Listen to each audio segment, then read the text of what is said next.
안녕하십니까. 숲속 고요마을 자연치유센터 박경자 원장입니다. 우리 몸을 살리기 위한 필수 항목 중 두 번째 항목인 좋은 물 마시는 방법에 대해 오늘은 알아보도록 하겠습니다. 먼저 우리 몸에 물이 충분하지 않다면 어떤 일이 생기게 될까요? 혈액의 농도가 진해져서 혈액이나 림프의 그 순환이 원활하지 못하게 됩니다. 그렇게 되면 피부가 건조해지고 주름이나 부종이 생깁니다. 또 세포에 쌓인 독소나 노폐물이 배출되지 않아 세포의 변질 또는 면역력 저하, 만성 피로, 체력 저하, 알레르기 질환 등등이 발생합니다. 이렇게 우리 몸에 없어서는 안 될 소중한 물을 아무 물이나 함부로 마실 수는 없는 일입니다. 특히 우리가 가장 손쉽게 접할 수 있는 수돗물은 염소로 살균 처리하기 때문에 트리할로메탄 같은 발암물질이 발생하기가 쉽습니다. 또 염소 자체도 수지를 산화시키는 작용을 하기 때문에 그대로 마시면 해독을 위해 우리 몸의 효소가 아주 다량으로 쓰여 우리 몸에 부담을 줍니다. 그래서 수돗물은 꼭 정수기에서 정수해서 드셔야 합니다. 그럼 좋은 물은 어떻게 구별하여 어떻게 마셔야 할까요?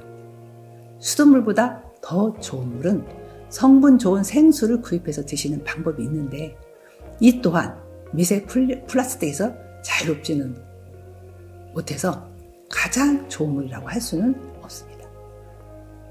그렇다면 가장 좋은 물은 어떤 물일까요?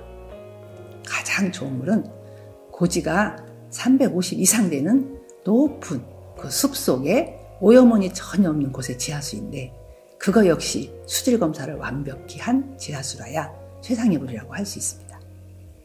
이렇게 선별된 좋은 물을 우리는 그럼 어떻게 언제 마셔야 할까요? 우선 아침에 일어나면 물을 한 잔 마셔야 합니다.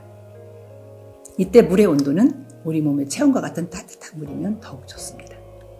우리 몸이 하루에 필요로 하는 물의 양은 1.5리터 내지 2리터인데 이 분량을 꼭 채우려고 양에 집착하기보다는 우리가 하루 동안 과일이나 식사 중 국이나 숭늉 등으로 섭취한 물의 양을 생각하여 그 양을 제외한 나머지 분량을 마셔야 합니다.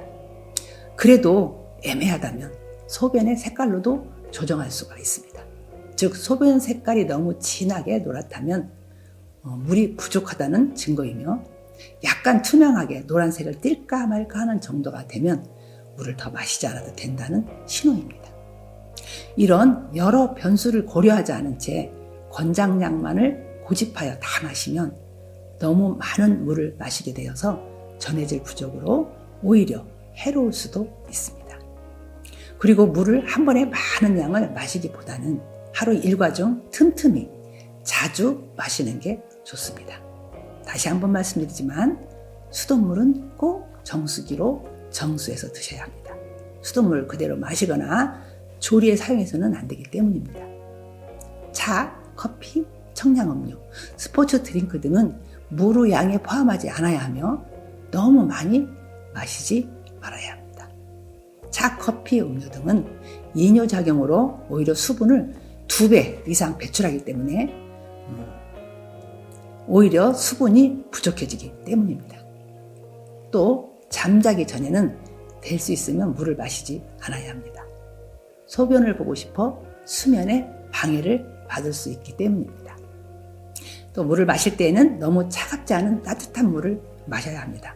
더 좋은 방법은 뜨거운 끓인 물과 차가운 냉수를 반씩 섞어서 음향탕을 만들어 드시면 아주 최상입니다.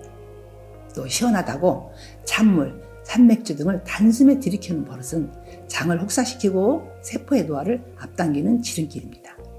좋은 물은 앞서 설명한 대로 혈액의 오염을 정화하고 세포의 젊음을 되찾는 데 중요한 역할을 한다고 하였습니다.